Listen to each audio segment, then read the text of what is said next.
In other words, I go to an interview and said, Mama niyamata dunna. I did it very well. Superb. Other fellow, the person who interviewed says, I don't know what the hell that fellow was talking about. Now people came from Moratuwa one time to join us. I mean, second upper or first class. So you ask them, have you heard of Cisco? There's a networking company called Cisco, global company. One fellow, he admitted now, he's a top guy now. He said, I thought it's a security firm. Selling ko Cisco kya security firm hai. He said, that's a security firm. Yes, security, they mean information security. Your CV is not you. Of course, in Buddhism, your physical presence, your thought, your everything is not you. Anatta, that's a different story. That's a philosophical thing. Communication is everything, Ashen.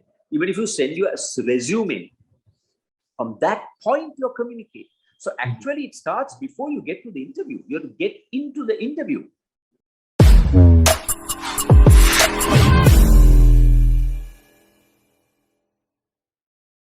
Hello everyone, and once again welcome you back to another episode number 5 on Envision Show with Shane.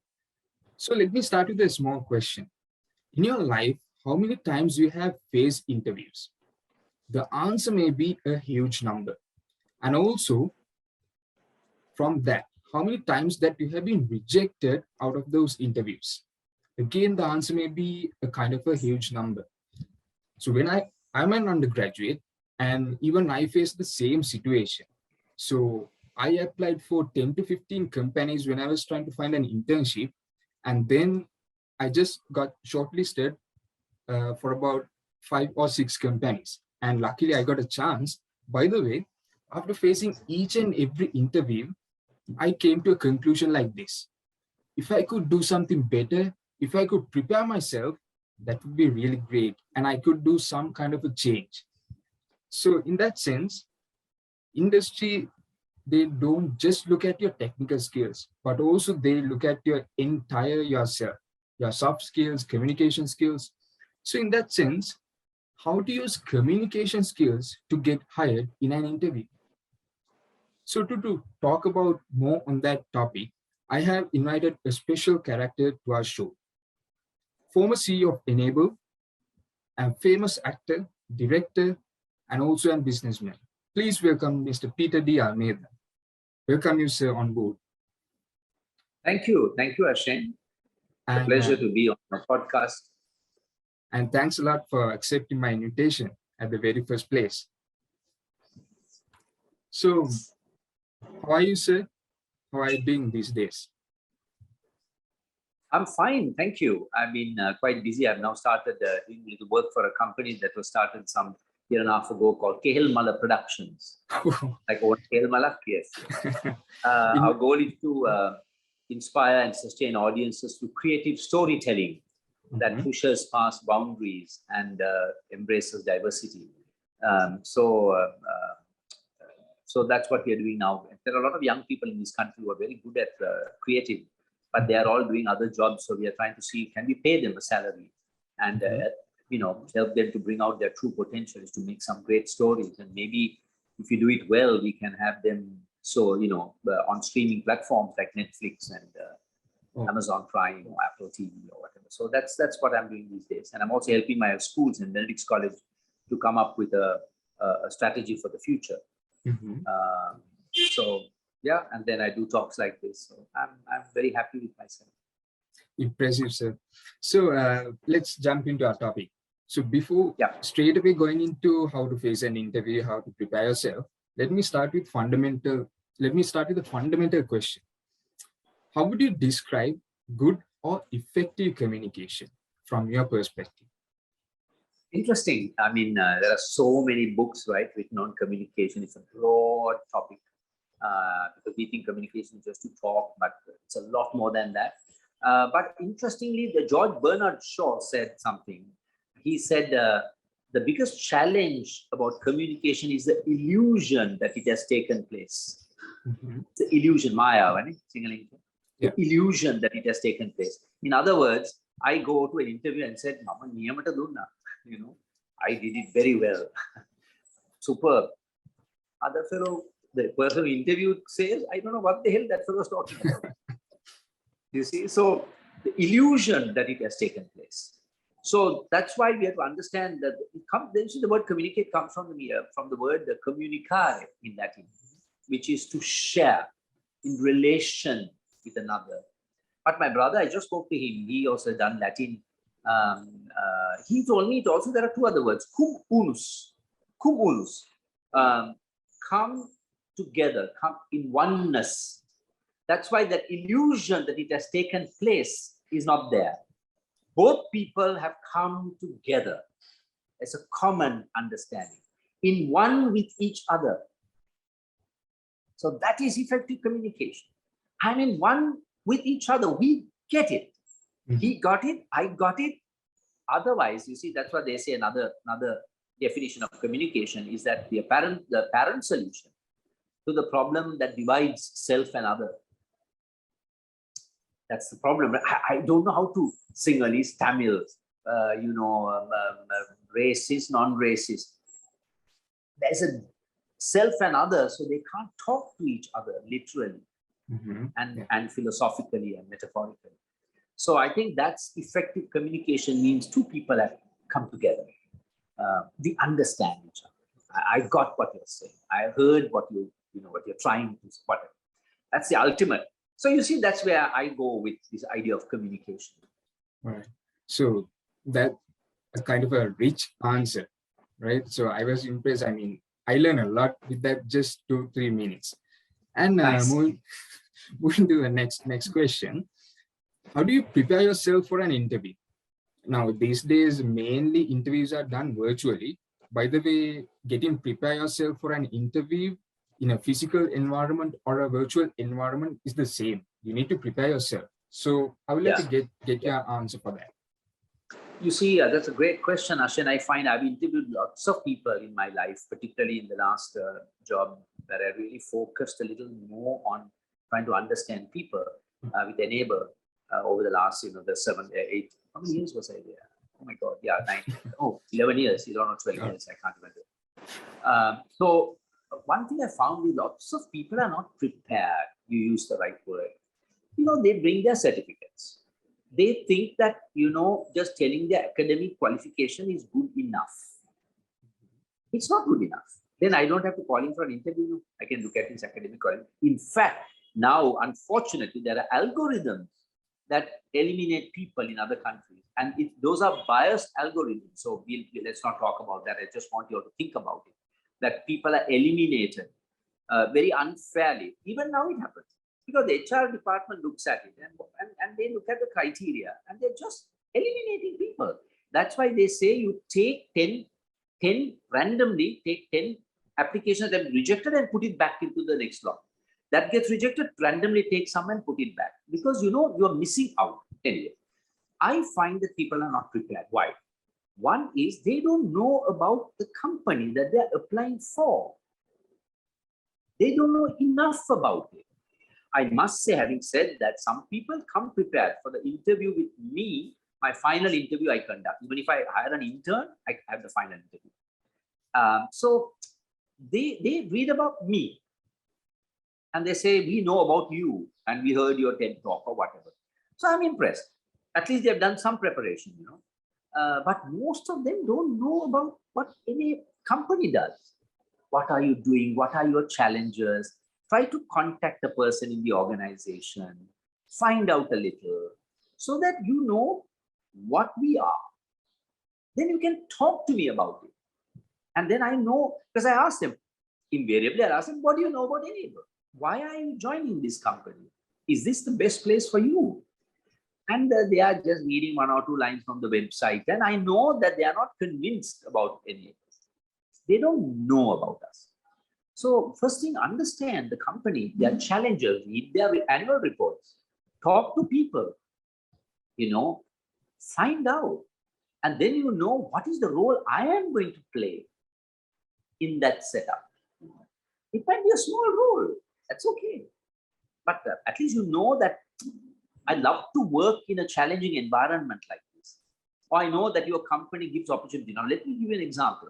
There's one guy who joined Enable. He was a a call center agent, Ashim, All right. for e-channeling, a technology job. We were doing a technological virtualization. He came, he wanted to join us. He said, you know what? We said, so what's the salary you expect? He said, I get 15,000. This was about 2009 or 10. 15,000. I'll join for 10,000. Of course, we said, no. Just because you say 10, we won't pay 10. They already be about 25,000 or 30,000 for your job. But he wanted that technology exposure and he had no degree, nothing. But he knew this company is doing something interesting through some friends. I want to be there. I'll take a salary cut to join. Today, and in 2 years, he went to 125,000. Today, he must be earning at least 350, 400,000 rupees. He's one of our top engineers in that space. He was one of the first 6 to qualify in that technology in the world. So he was prepared. He didn't come carrying his certificates. He had a story to tell us. I want to work for you. You see, so know the company. Know the company. At least there are other things you can prepare. And also prepare to tell a story about yourself. Come ready. And I'll come to that later at the very end. I think you might have some questions on that. But I'll stop there. Just do the homework. All right. So mainly it's not just to showcase your certificates at a interview, right? So mostly if you just, as I know, if you just collect tons of certificates, degrees, PhDs or whatever, if you can showcase yourself in a more unique way that you are showing your identity, all the certificates will be just useful for toilet papers. That's what I have learned myself. I mean, sometimes you learned a good degree. I mean, there's something you learn from it for sure, but you must know how to apply it, no? Exactly. We are not expecting you to come knowing stuff. When you come for an interview, we are expecting you to be curious to come and learn it from. We can teach you. Exactly. You don't need to know the technology, but we need to know that you are a curious person. You're excited. You want to find out. You want to experience. What kind of person are you? That's what. So for that, you have to be prepared to be able to tell, firstly, at least about the company you're going to. Yourself, you have to prepare how, what's your story, what you're good at, all that. Yeah. Once Simon Sinek also said, when you're interviewing a person, you need to mainly focus on the attitude of that person, because skills you can teach them at any time. Attitudes, those things come from yourself, right? That's right. So moving to the next question now. As a CEO of your life, you have interviewed thousands of candidates. So in that sense, what do you expect the most during an interview from a candidate? Yeah, now we started talking about that. You already gave the answer to that. Attitude. What is his personality? See, I asked them, tell me, that's what I always say, tell me about your school life. Then they said, I went to St. Joseph's College and I went O-level. I said, no, wait. Now tell me, what did you do apart from your studies? So then they quietly start talking. I was involved in theater, I was involved in debating, I was involved in the orchid club, whatever. I was doing puppetry. It doesn't matter. Did you do something else other than academic work? Were you a sportsman? Did you do team sports? Did you organize a literary day? Did you organize a prefect's day? Did you organize a school walk? What did you do? So for us, those are important because you see, nowadays we're also looking at people who are curious enough to learn. Unfortunately, education system does not allow you to be curious. No, Exactly. you have to give answers, memorize and regurgitate the answers. So, but because if you're curious, you will learn. So we are looking for those qualities more than, of course, sometimes a good degree, that fellow knows his engineering well and good, but now people came from Moratuar one time to join us. I mean, second, upper or first class. So you ask them, have you heard of Cisco? There's a networking company called Cisco, global company. One fellow, he admitted now, he's a top guy now. He said, I thought it's a security firm. Selling ko Cisco kya security firm hai. He said, that's a security firm. Yes, security, they do. They mean information security. He meant that physical security company. See, they don't know common knowledge, They're going for an interview, networking engineer. He had not prepared. He got the job and he did very well. He's a top guy. He's a CEO of a company now. You see? So we are looking for that, Shane, attitude, Is he a problem solver? Is he curious? Has he done teamwork? Then we can teach you the technology. Moving to my next question now, if you call upon for an interview, definitely you know the first question. Introduce yourself or tell something about you. That's the first question. So in that sense, I have seen some people, they straight away again read their CV. Like, that's right. That's right. So That's what I'm asking you is, how do you construct an attractive answer for that first question? Introduce yourself. Yeah, so you already made a great point. Your CV is not you. Of course, in Buddhism, your physical presence, your thought, your everything is not you. Anatta, that's a different story. That's a philosophical thing. That's okay. You can't go and say I'm Anatta in an interview, right? You won't get the job.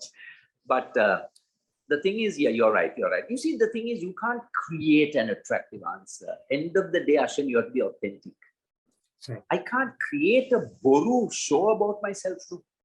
Then I get caught up. People, I don't want to say, but caught out. They are all trying very hard to get a job. No, I don't blame them. So they try to say I'm innovative. So then you ask them, why do you say that? So you give an example. So the one problem is they are very nervous when they go for an interview. And in a boardroom, those fellows are in a tie. I had all my interviews in the Dilma Tea Lounge. See, so yeah, over a cup of tea, and I am casually dressed. I don't wear a tie. He is casually dressed over a cup of tea, very relaxed. It's not a boardroom, you know. I'm not in a tie and all that. So you see, our managers, big noise today.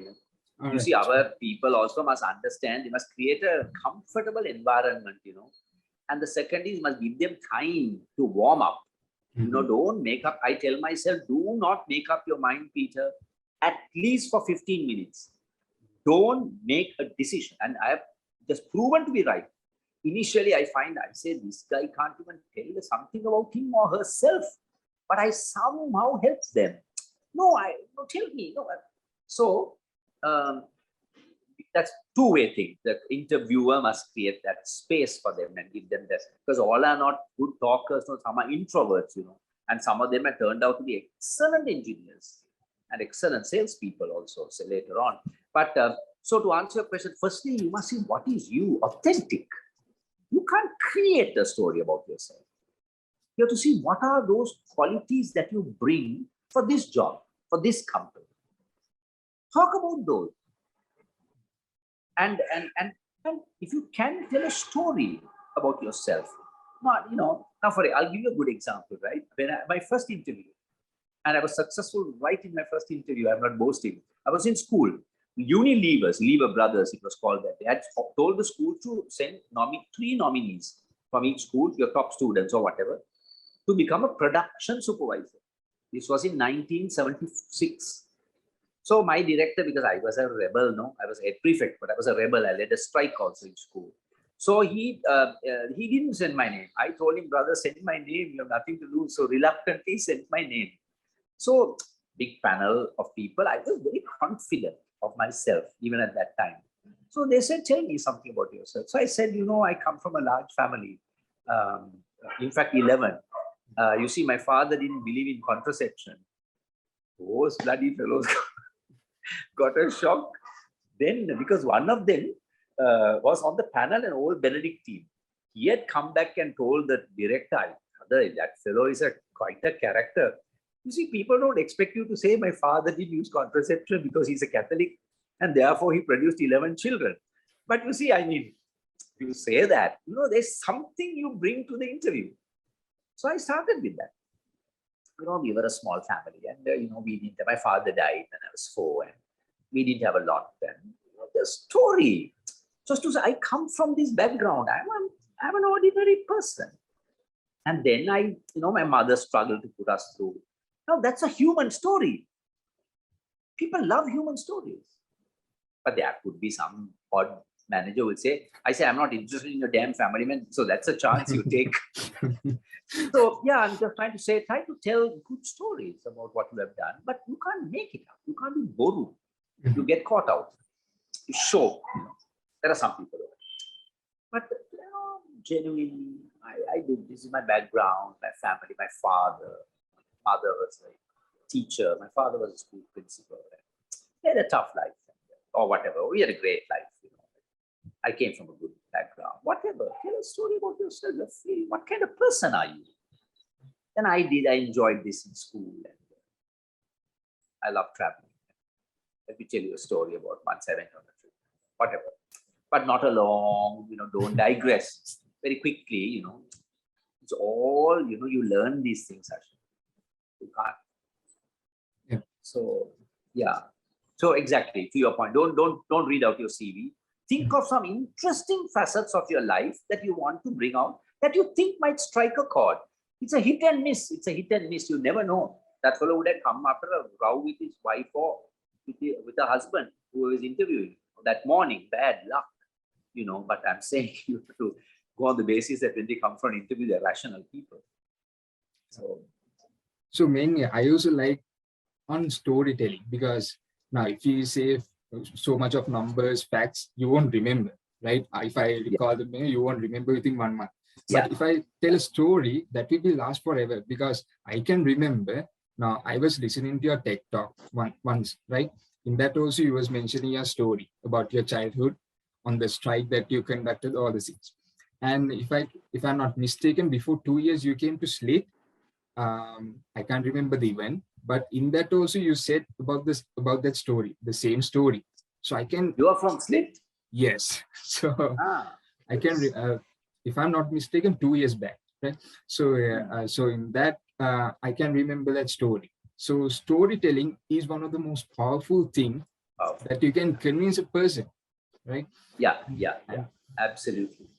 And also you said that you should not take a decision within the first 10-15 minutes when you are interviewing a person. So now I'm a Toastmaster and I'm doing public speaking as well. So I have seen so much of speakers, even the seasoned speakers, they get nervous sometimes. Yes, right? yes. So that's because of the environment, or there can be some background issues. So I am totally with your point. And in fact, I'm just reading a quote. I was doing a talk on storytelling. A good story is one that captivates its readers, its listeners from the beginning. It keeps them engaged throughout their duration and inspires them. So there's a lot about storytelling. Stories constitute the single most powerful weapon in a leader's arsenal, but in anybody's arsenal, the most powerful weapon, stories. So if you can create a nice story and say it in your own words, that'd be great in an interview. Even in Thank you for the comment you made about my storytelling. And then even Dhananjay Hettiaraj, in his final speech, he was including 3 stories. Still, I can remember those. So that's the power of speech. I see something in you. Exactly. Yeah. I see something in you. Superb. He came and did some work for our company as a consultant. All right. Later on, soon after he won, we got him to come. Good guy. Nice guy. Yeah, exactly. And a friendly guy in Toastmasters. Very nice man. And moving to my next question. So overall, this is an overall question. How can you use communication skills to get hired? If I just add something, so if someone asks now in the interview, if the panel asks me a technical question and I don't know, but I will just act like I'm thinking about it. But I have another option to say, sorry, I don't know that answer for that question. So that's a straightforward answer from my end. So in that sense, communication plays a vital role throughout the interview. So how can you use communication skills to get hired, to make good impression as well? There is no other skill that you're using to get hired. That's all you're using. The other skill, there's no other skill. You are communicating, even if they give you a question. Okay, one is technical question to give you answers, your working problems. Okay, but even that you're communicating your knowledge, right? Because after all, what is communication? It can be verbal, non-verbal. It can be written, it can be visual, and listening. That's the other thing we forget. People are not listening to the question. For example, I say, tell me about your school life. And they say, when I finished my A-levels, I said, no. Many times. So first thing, listen. That's a big part of communication we don't talk about, right? We say oral, non-verbal, non-verbal, written, visual. Stop there. Listening. Listen to the question. Don't think. Right? Illusion that communication has taken place. Right? Your illusion. This is what he's asking. Clarify. First, listen. Is this the question? Answer. Sir, I'm sorry, madam, sir. Did I hear you right? Is this what you are asking? It's okay to say that. Then that gives you time to think the answer also. That's a good device to your thinking. Did I hear you correctly? Are you saying? Are you asking me that? Whether whatever. Then you are formulating your reply. Buys you a little time. Communication is everything, Ashane. Even if you send you a resume, from that point you're communicating. So actually, it starts before you get to the interview. You have to get into the interview. If some algorithm doesn't throw you out, so even the crafting of the application is important. Now there are people who put borrow things on top. I am a highly motivated. They cut and paste from these bloody things. They're useless. I don't buy that at all. Then I ask them, you say this. Why do you say that? Give me an example. So be careful. So it starts there. Because you have put something down and they're going to ask you questions on that. So your communication starts before you get to the interview.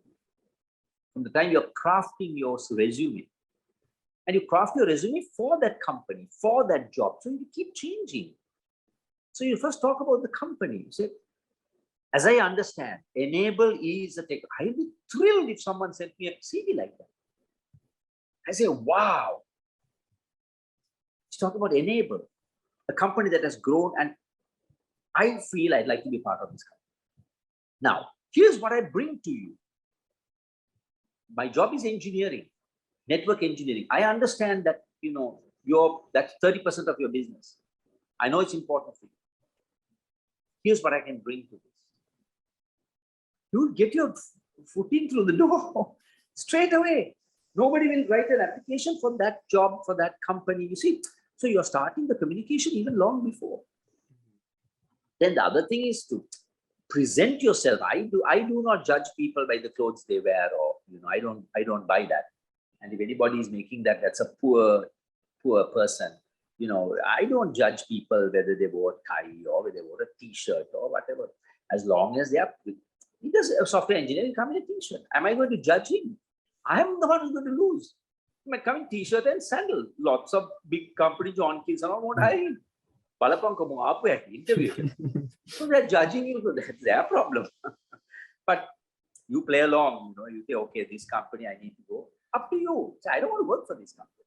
So presenting yourself, non-verbal communication is equally important. Firstly, you must show I'm interested in what I'm saying. I did my O-levels and my A-level passed to the company. You must be interested in yourself. So the non-verbal communication is important. You had a cup of tea and come. You're not down. You're not go. You're dressed. You're confident. And you have to be interested in your own self to tell your story. Why should he be interested? That's more important than, I'll find the right words and all that. Attitude will take you through, man. I'm not saying bullshit your way. I'm not saying that. But I'm saying it's a fine balance of confidence. So communication is everything about an interview. There's nothing else. So I'm saying verbal, written before you go, non-verbal, listen. And visual, if you're the visual. He's seeing you, the telephone interview. Yeah. So you are the visual. So all those elements are there in an interview. Nothing else. Yeah. So sometimes I have seen some people, they get nervous now. Usually that's a common thing, right? You can't avoid that. So at the end, now the interview panel will ask, do you have anything to ask from ourselves? So in that sense, I have seen many candidates, they get so panicked and they start asking, how much do I get, or how many holidays, or whatever the thing. So in that sense, at the end, as an candidate, how should you conclude the interview session? That's a great point, Ashane. Lots of people, I ask them, At the end, I always give them a chance to ask a question. Sometimes they say, I have no question. I'm thinking, dude. And I tell them, guys, you are talking to the CEO of the company. I'm not, and I tell them, I'm not saying I'm a big guy, but the fact is I'm the CEO. I can't help that. You have a chance to ask the CEO of a company that you're going to work some questions. And you don't have a single question. Most of the time, I don't want to be judgmental. Because you see, sometimes their childhood, they are told not to ask questions. Panditya Vendepa, Pandita Prashna. So what can you do? I don't hold that against them. But I would be concerned about that. There are people we have taken without them asking a question. But I would encourage them. I would say, no, you have to ask me at least one question. Then sometimes they set the ball rolling. But there are some guys who have come and the bloody fellow fire off about 5-6 questions. But some people don't like also. I am okay. So you have to ask them, sir, madam, is it okay if I ask you 1 or 2 questions? I'm sorry, your time is important for you. Say that. If they ask you to ask a question, by all the means, be prepared. Again, you have to do your homework. No? Ask about the company. So we found that you had your margins had dropped over the last year. I found that very interesting. Any particular reason? I'm just curious. Wow. Also, you have grown, in a difficult time, you have grown your top line by 30%, you have grown your bottom line 40%. How did you manage that? While as the rest of the company, you have grown 10%, but the whole industry has grown only 6%. Any reason? What do you attribute to your success? Those are great questions. To ask about the company, not about you and your bloody salary and all that, You can ask about opportunities, you can ask, but more about the company, the organization, more about them. I need to know whether this is a company that I need to work for. You don't have to say that. One of my friends said that. He's the founder of the East-West Information System. Went for an interview. That fellow said, okay, an interview is over. He said, wait. I have to ask you some questions to see whether I want to work for you. He was an arrogant fellow. He became a top MD of East-West Information System. Ajit Iyer, my friend, top IT guy at that time, the best novel network engineer in Sri Lanka. That was his attitude. He couldn't care less. He said, hold on. Let me ask you whether I want to come and work for you. You don't decide that. I mean, you don't put it like that, but so you're right, Ashin. Be prepared with good questions, and that's the way you leave them thinking. I say, wow, that guy is asking questions about us. He's serious about working for us and our company. So that's the way to end it. But also, we just check, are you okay for time? Some people are in a mighty hurry, they'll think, Bugger, I've given him enough time. Can I ask you a question? Do you have time for one question? He's asking questions. So unless the interviewer is someone who brought up his children saying Pandita Prashna, so he might ask this fellow, so Pandita Prashna, tough luck. And I just wanted to ask you one simple question, right? Sure. If you get rejected from an interview, but in the interview process, you have been facing with the CEO, you've been communicating with him. So you have some kind of a bond with that person at that time. But when you get rejected or when you get kicked out of that interview, is it good to continue that network with that person for the next few years? Now, sure, but you see, they must be interested in talking to you, So you can write a nice letter. You can say, I enjoyed my conversation. I've just been informed by the HR that I understand there have been better candidates, but I just want to take the time to let you know that I thoroughly enjoyed talking with you. I found the interview very inspiring. Not for lies. Then that fellow says, you're writing bullshit. I never said anything to inspire him. If you genuinely mean it, I consider that a great opportunity that I had, that I got 40 minutes to talk to you, and it was nice to have a cup of tea with you, and I wish you well. And if ever there is an opportunity at some future date in your company, and you can say within brackets that if I'm available at that time, No, you don't have to say that. You can say that I very much like to. I will give it another go. Meanwhile, I wish you all the very best. I hope you all do well. Something like that would be great. I would be very happy to get a letter like that. I would always remember that, I say, please call him the next time you have something. Look at the way he handled rejection. That shows resilience. But you can't make these things up, Ashwin. That's the point I want to make. You can sense it in somebody writing bullshit and trying to flatter you. You know it. Unless you are a person who likes flattery. You can see through that. He has written crap that never happened. But so it is authentic, genuine. Authenticity is my own. Authentic. Yeah.